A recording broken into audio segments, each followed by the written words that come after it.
الرحمن الرحیم۔ آج اللہ کا ہم شکر ادا کرتے ہیں کہ اللہ تبارک و تعالیٰ نے اس سے قبل میرے بیٹے ڈاکٹر محمد شعبان حقانی کو یہاں بلایا۔ انہوں نے صدیق اکبر رضی اللہ تعالیٰ کے حوالے سے نعت شریف پڑھی، ساتھ قاری آصف امین نورانی صاحب کے۔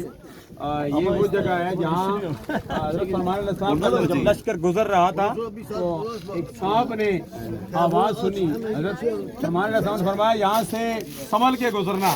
تو سانپ نے کہا یا اللہ مجھے اتنی عمر دے دے تاکہ تیرا پیارا حبیب آئے میں اس کی زیارت کروں۔ ہجرت کی رات اللہ کے پیارے حبیب صلی اللہ علیہ وسلم کی یہاں جلوہ گری ہوئی۔ سانپ 300 سال سے انتظار کر رہا تھا۔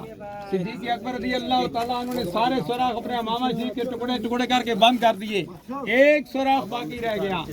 جب سانپ نے سارے سوراخ بند پائے تو سانپ بزبان حال پنجابی میں یوں کہتا ہے، آسے آسے عمر گزاری